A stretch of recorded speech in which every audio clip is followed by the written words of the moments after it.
да го уништиме злото. 30 години имаме минатата емисија, го реков тоа. Една шака на луѓе непрекинато уценува и ја држи Македонија во заробедиште. Измамникот секогаш учествува. Да. Меѓутоа, измамениот, кога тој учествува, тогаш лагата живее. Кога тој го повлекува своето соучество во лагата или во измамата, тогаш таа се распаѓа како кула карти.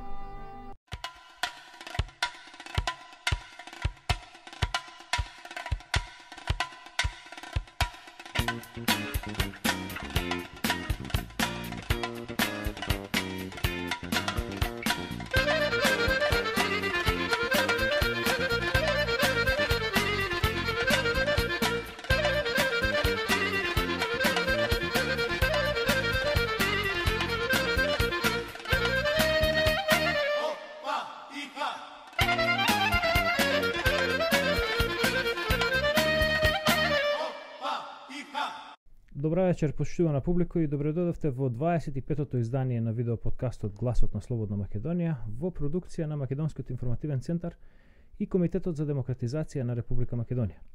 Јас сум вашиот домаќин Душан Петровски, со мојот секогаш верен соговорник Јордан Петровски. Добра вечер. Добра вечер. Ова денеска снимаме на 3 мај, петок.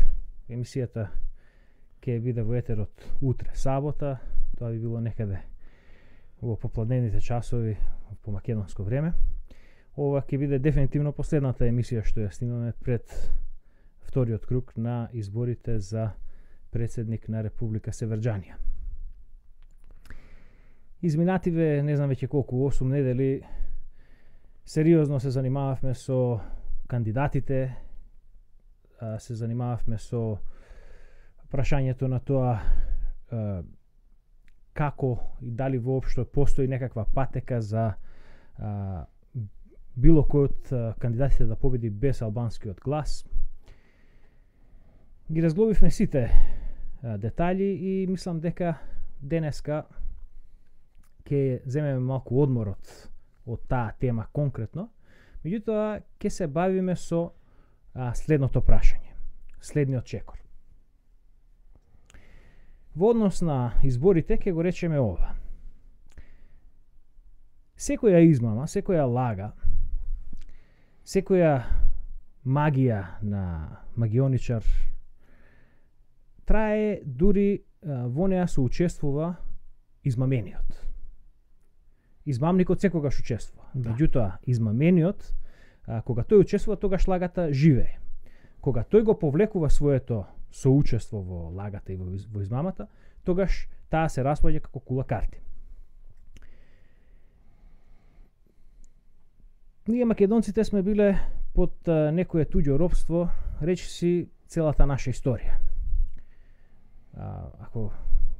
Посебно ако го земеме во предвид само овој период откако на Балканот дошле нашите словенски предци и откако тој дел од нашата историја започнува. Во изминативе 100 години, односно од 912 па наваму, со мали прекини, воглавно со Македонија владеела Србија. Периодот од 912 до 45 година, тоа управување со македонскиот народ било експлицитно. И тогаш македонскиот народ не ја прифаќал измамата. Значи тогаш било измамата воглавно, како што велам, има два кратки исклучоци кога власта била бугарска, меѓутоа да се бавиме со ова која што е трајна, српска. Во тој период помеѓу, значи од првата Балканска војна па се до крајот на Втората светска војна, македонскиот народ одбивал да се учествува во лагата. Да. Лагата била дека македонците се срби со говорна мана кои си го заборавиле својот мајчин јазик. Или се бугари од 41 до 44. Но со таа игра повеќе соучествувале. Поради успехот на пропагандата бугарска во втората половина на 19 век. Меѓутоа со оваа српската лагата не поменувала, бидејќи македонците одбивале да се учествуваат. Од 45-та на наваму се прави една многу перфидна и една многу голема измама, а тоа е наводното давање на македонците нивна собствена република во рамките на Југославија и давање на наводно правото ние да се самоопределуваме и да се уредуваме како македонци. Меѓутоа во тој период македонските националисти биле прогонувани, изразите на македонски патриотизам биле казнувани како вербален деликт, како локал патриотизам, национал шовинизам и така натаму. И потоа доаѓаме до последната и најперфидна лага од 91 на наму дека Македонија е независна држава. Се отцепила од Југославија. Да. Наводно обстојуваме како независна држава, а повторно прогонот против македонскиот национализам, против македонскиот патриотизам продолжува и тоа може да се рече со еден засилен импулс. Да. Имавме наша партија многу кратко време, од 90-та до кај 94-та, 5-та до некаде. Таа партија многу брзо беше кооптирана и денеска таа партија конечно веќе нема ниту ронка од ВМРО во неа. Во неа обстојува само анархистичкото неолиберално ДПМНЕ, кое што е всушност производ на УДБА и тоа е само една марионета која што треба да учествува во оваа лажна демократија која што владее со Македонија. Секогаш овие лаги успеваат дури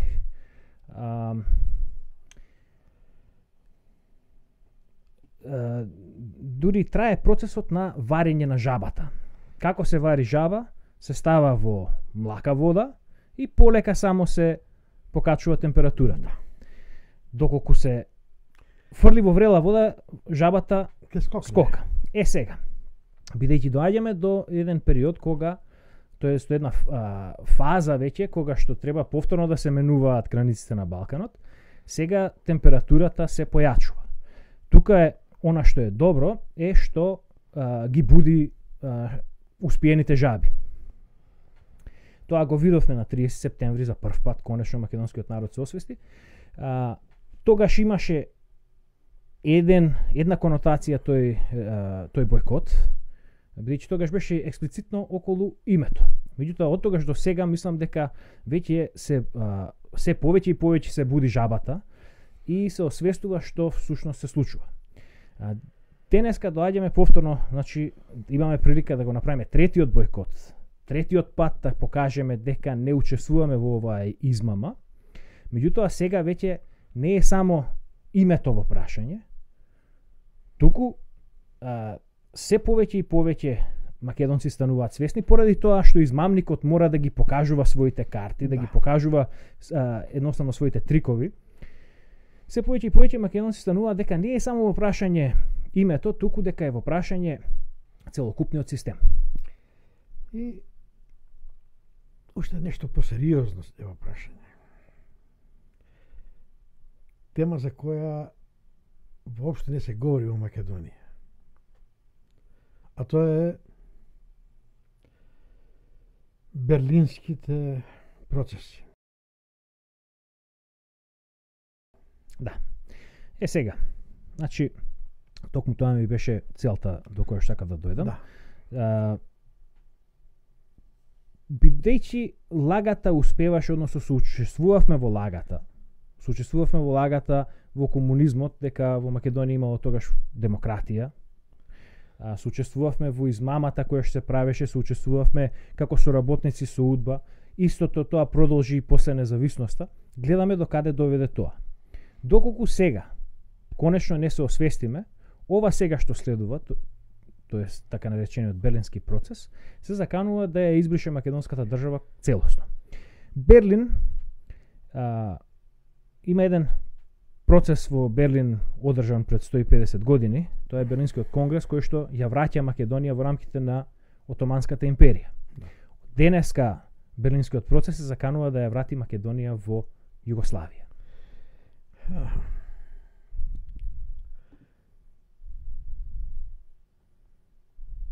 Тоа враќање во рамките на некоја си нова форма на Југославија ќе биде од кратко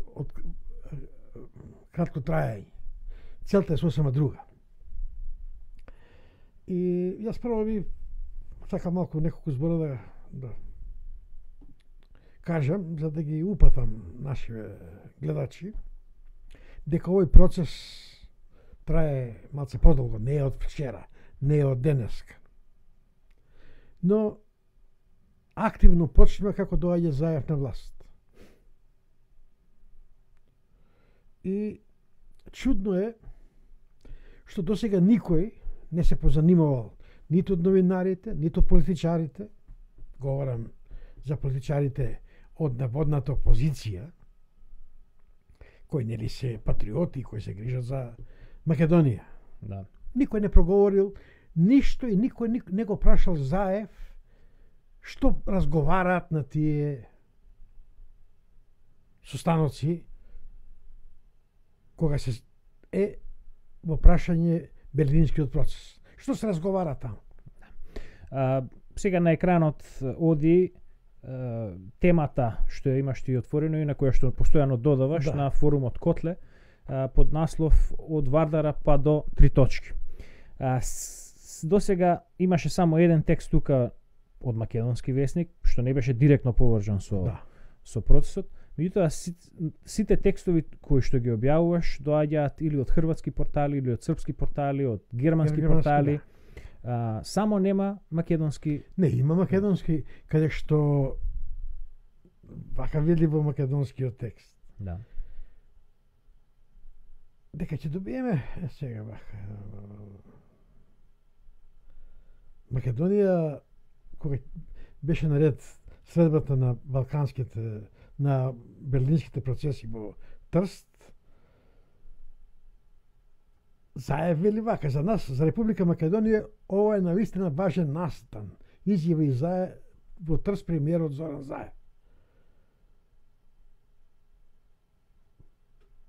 Тој ја битка од бандата, вели перспективи на целиот регион за Западен Балкан, Европска унија, се никаде ја нема суштината.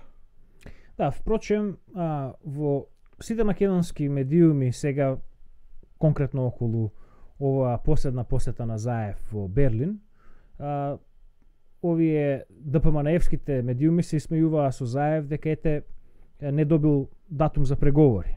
И само толку остана тоа. Во сега на последниот самит, тоа што беше на 30, кога беше на 30, се знаеше дека нема да се разговара за датум за преговор, за датуми, за давање на датум за преговори со Европска унија. Ниту за Македонија, ниту за Албанија. Никој не се заинтересира, чекај, па тогаш зошто одиш ти во? Зошто да македонска делегација на состанок на кој се решава спорот помеѓу Србија и Косово? Зошто? И прашањето е, одговорот на ова прашање даде многу одамна, уште кога сум ја почнал темата. Многу јасно стои на врвот на темата. Дека се ствара нова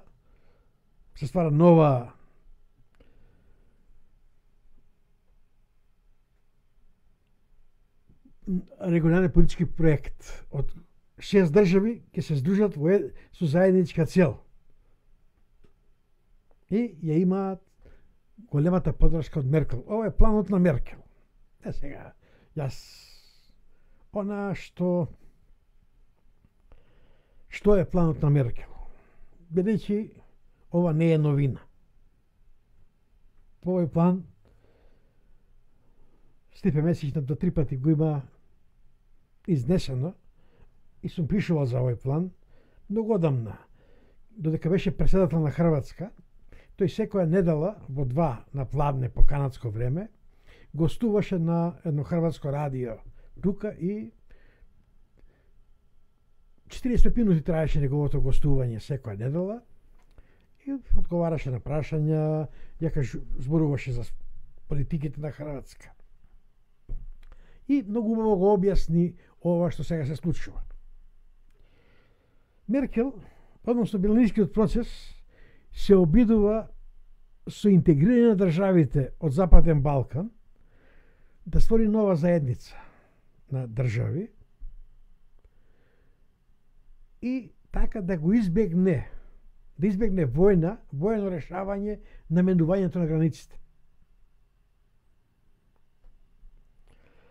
На кој начин тоа би се направило? Пак на кој начин? Многу едноставно.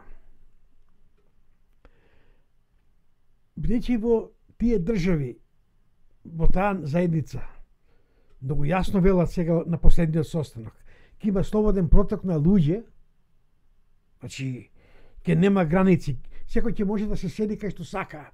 Како што беше во Југославија. Како што беше во Југославија. Да. Значи, без проблем, Значи ќе може поагресивните етникуми ќе се селат во простори кои сакат да ги заземат. Да. Што е случај со доселувањето на албанците во Македонија од 61-2 година. Да. Значи, доселувањето на албанците е процес кој што трае некаде од 17-тиот век на наам. Значи, да, не е тогаш кога постоела Отоманската империја, во рамките, меѓутоа тоа е еден процес кој што си трае и кој што се одлива. Но јас зборувам за друго нешто, за генерациите што од која сум јас и што го паметиме во Куманово. Да. Зборам за Куманово. Сигурно Велешани знаат убаво што се случило со подолината на Вардар, што се случувало во другите градови, така да не сакам да одам подалеку, бидејќи луѓето ќе ги доведеме во дилема.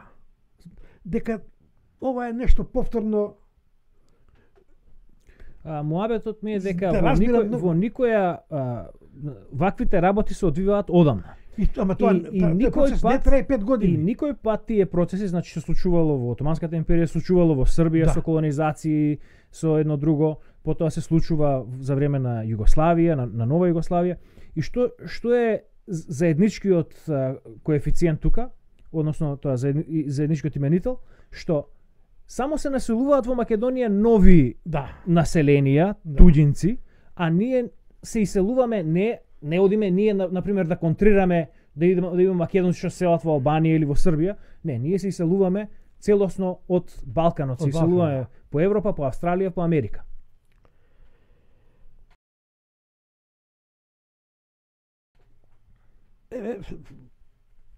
За да малку подлибоко навлеземе,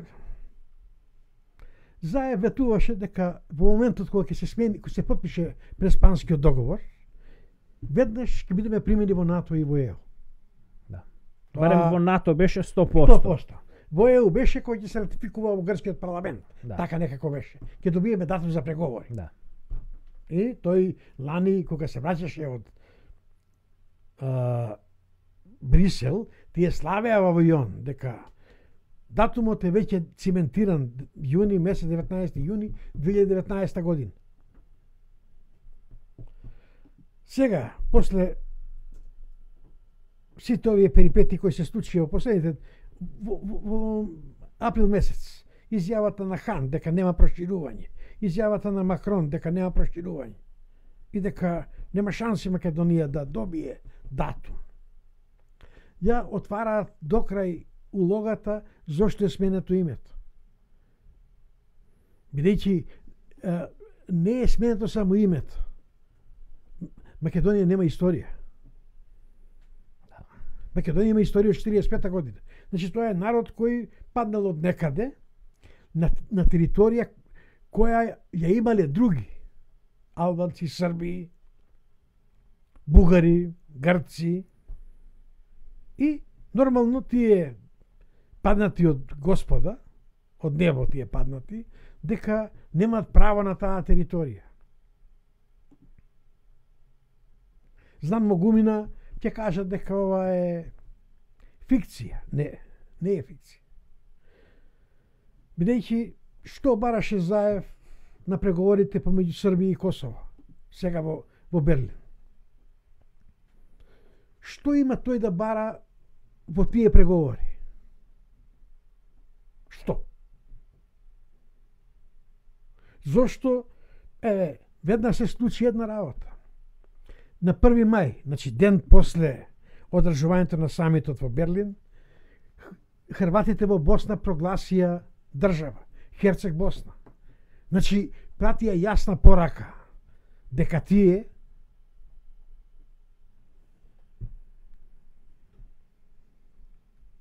го знаат расплетот на ова што ќе се случи.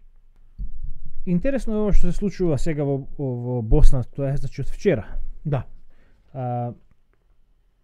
Во изданието 27 април на Лондонски економист толку имаше текст околу Босна, вели Босна hanging together, значи Босна виси заедно е тој.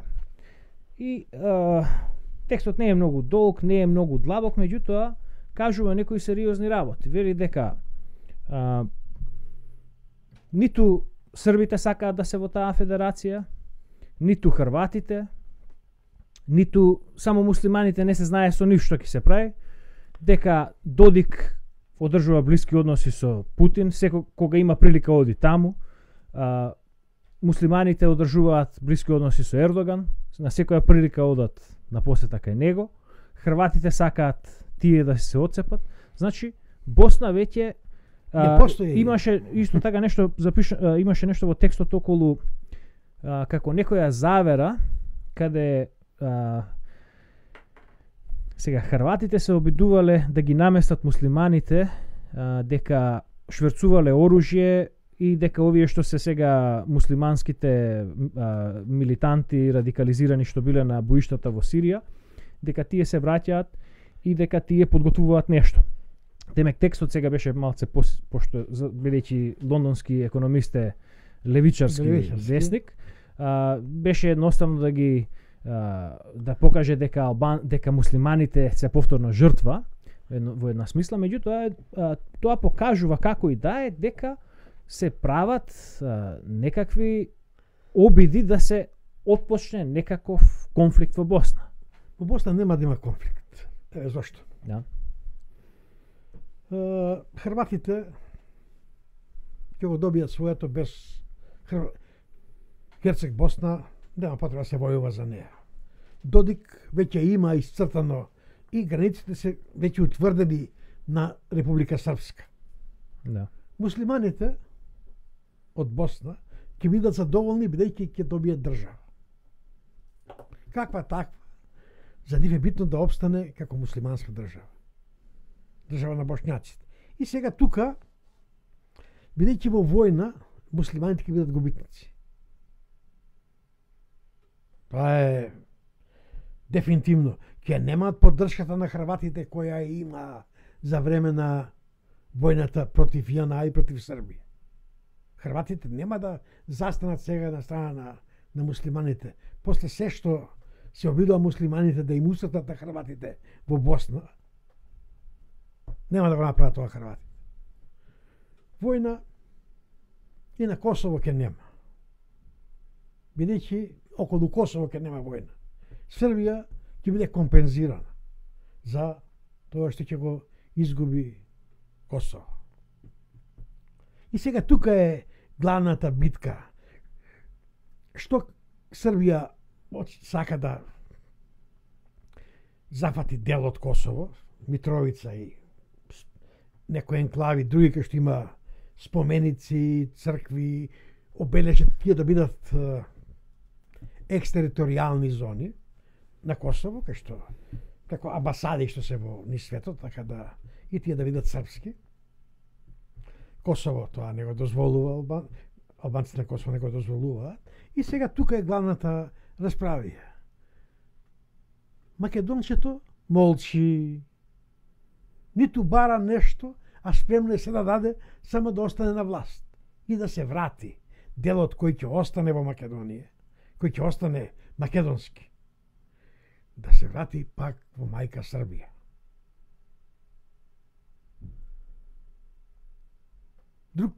Друго нема. ќе се бори некој во Македонија, ќе земе пушка во некој од подржувачите на Заев да ја брани Македонија, не. Не, па тие повторно ќе пишуваат тракти за тоа како тоа е најдоброто, најнапредно решение, дека тоа е само на тој начин ќе се забетонира идентитетот, ќе го заштитиме името, ќе го заштитиме јазикот. Нема да сме веќе северна, ќе бидеме повторно Македонија. А тоа е всушност она кое што се обидов да го доловам и да го објаснам во оноја моје видео и долга колумна пред референдумот, тоа беше некаде на крајот на август, со наслов Договорите на Заев.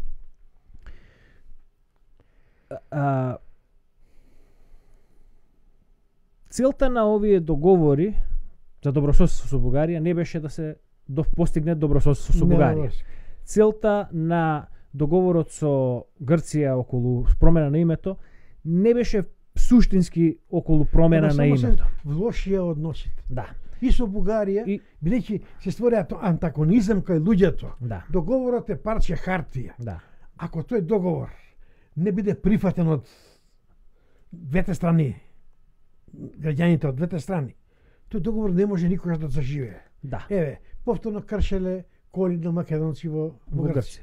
Значи сега односите меѓу македонците и грците се на најниско ниво од балканските војни па наам. Значи сега што ќе биде, кај ќе биде повторно измамата?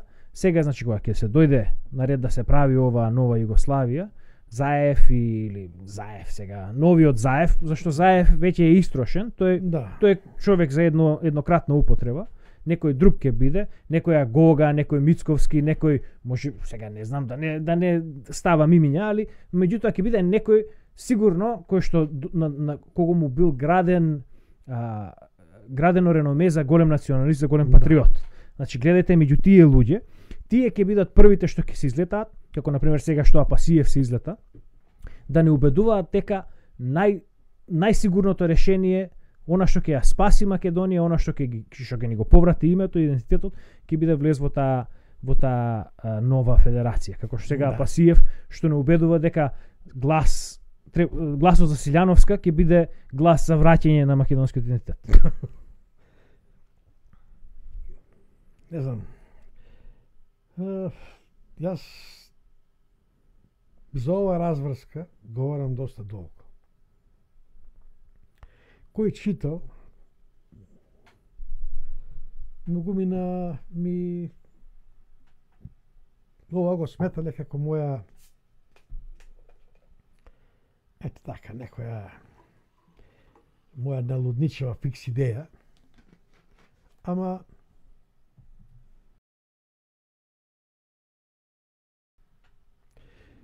молкот во Македонија од сите,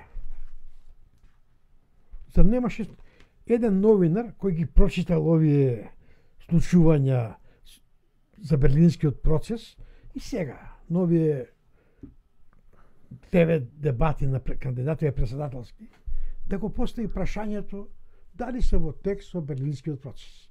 Не требаше ништо повеќе. No. Дали некој новинар се осмели да го праша Заев кога се враќа од состаноците за Берлинскиот процес, што разговараа таму? Зашто се разговара? Значи, како што велиш, новинарите никој досега не праша што се случува со овој Берлински процес. Тоа покажува дека новинарите не му мислат добро на народот. Да. Дека тие се дел од планот за разнибитување на Македонија. Да.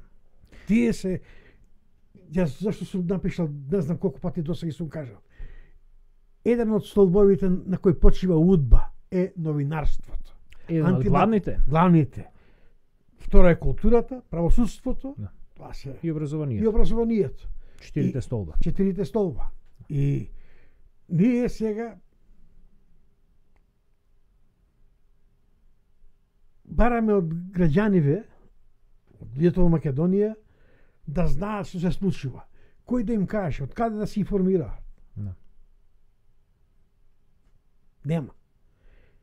Владе е тотален мрак по прашања битни за Македонија.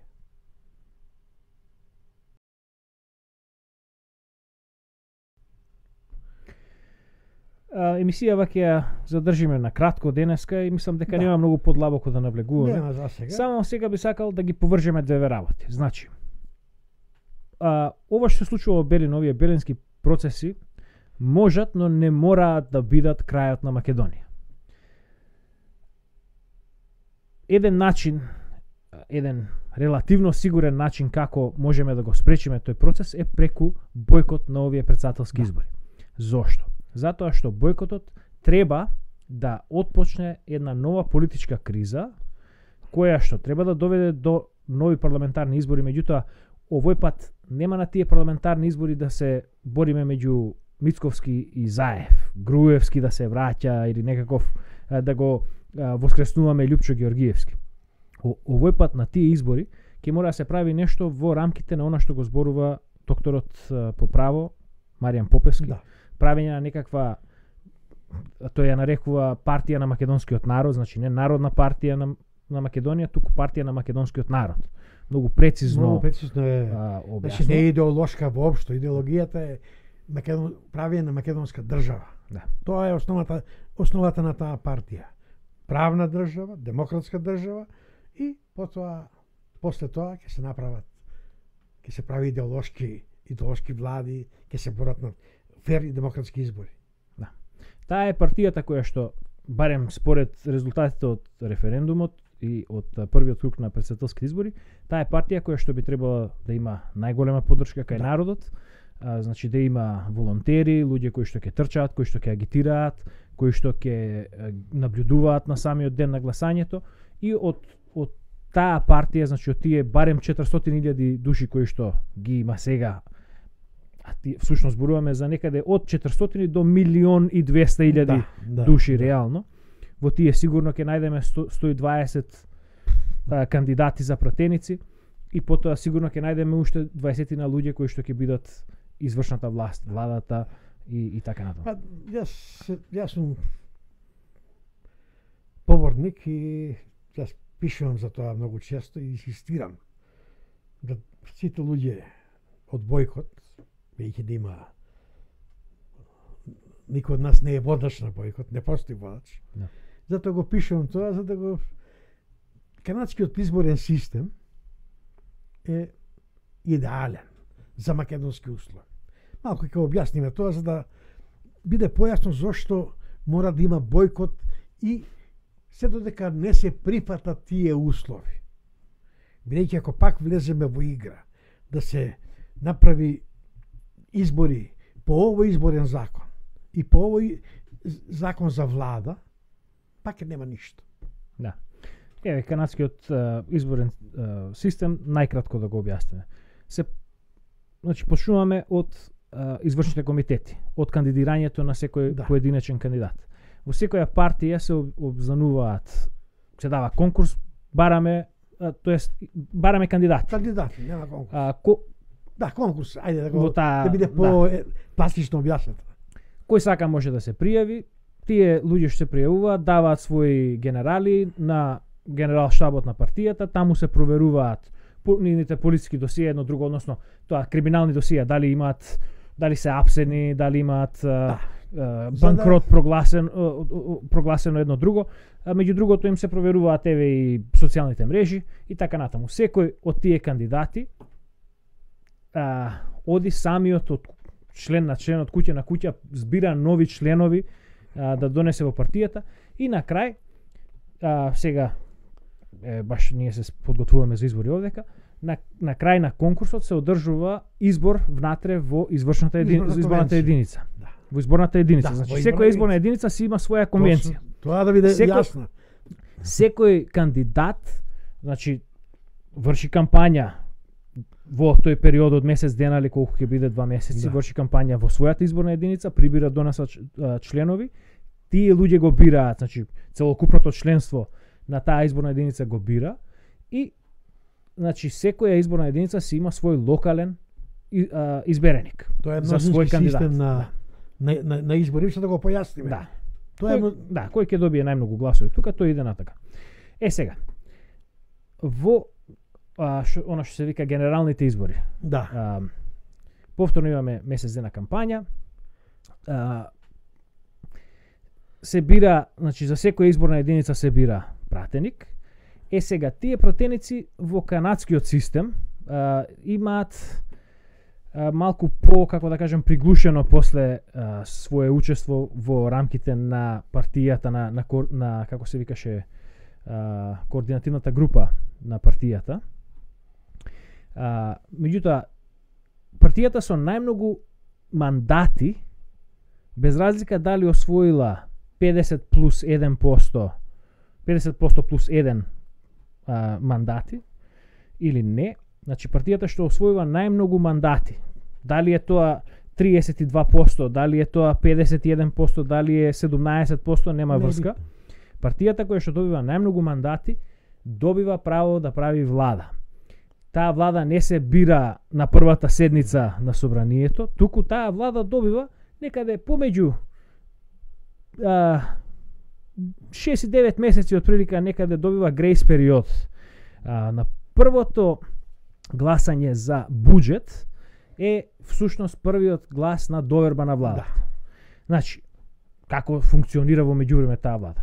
Таа влада ги извршува законите кои што се веќе во книгите. Да.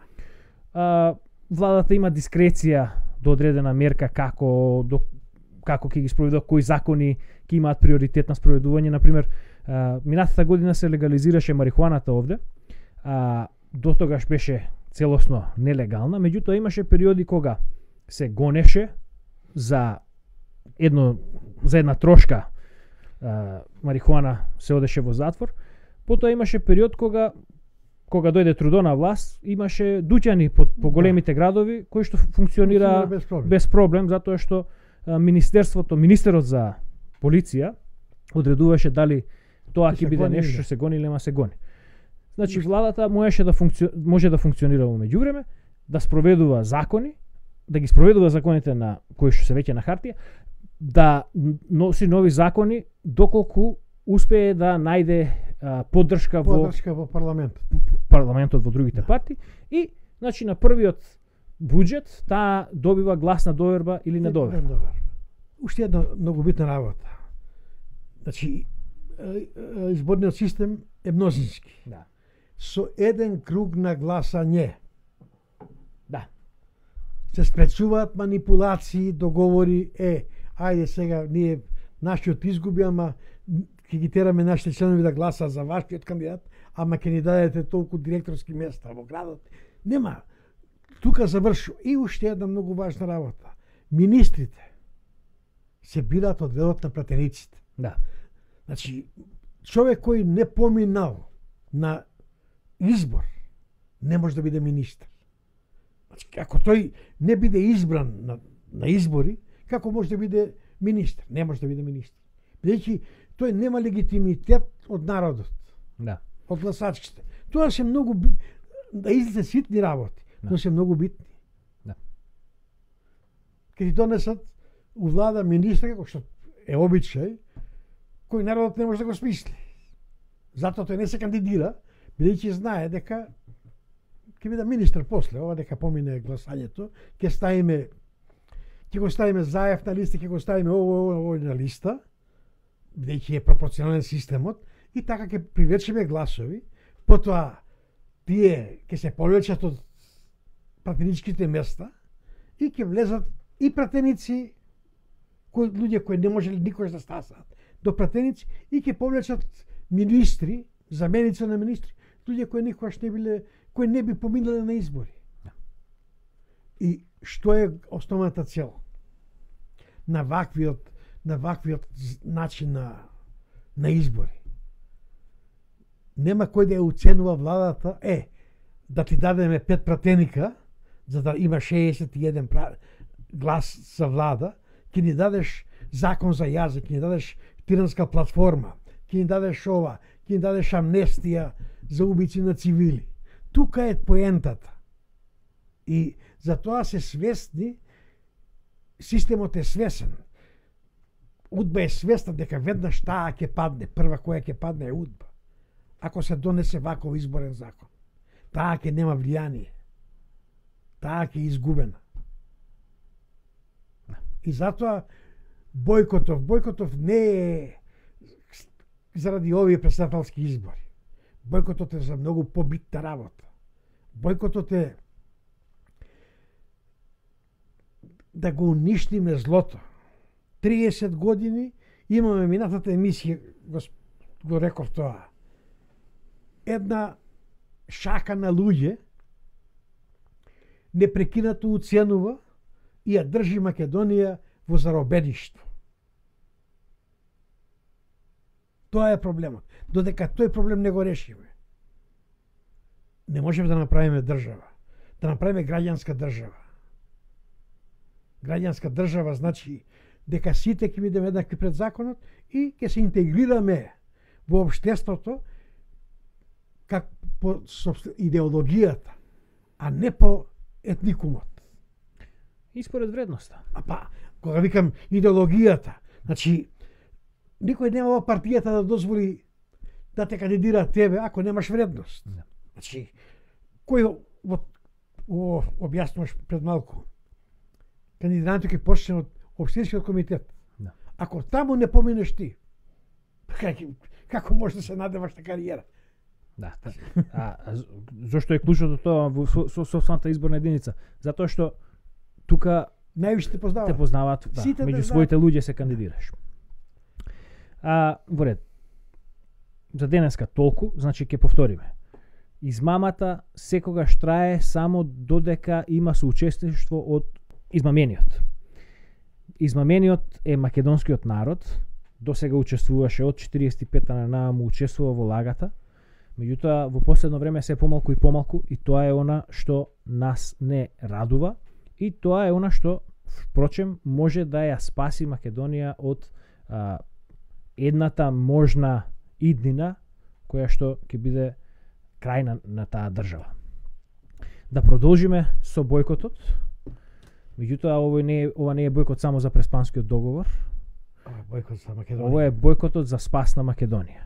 Да го направиме овој бојкот уште еднаш, да биде уште помасовен од минатиот пат, да ставиме извичник на сето ова, за да можеме да отпочнеме политичка криза со која што ќе дојдеме до предвремени парламентарни избори на кои што ќе учествува таа партија на македонскиот народ, која што ќе ја спроведе лустрацијата, ќе ја спроведе чистката во судството, ќе го прочисти професорскиот кадар и ќе им стави крај на новинарско-удбашките бракови. Точно така. И тогаш ќе огрее сонцето на слободата во Македонија и тогаш ние ќе имаме Македонија на македонците. Точно. Се надеваме дека ќе останете со нас во нашата борба да ја оствариме вистината.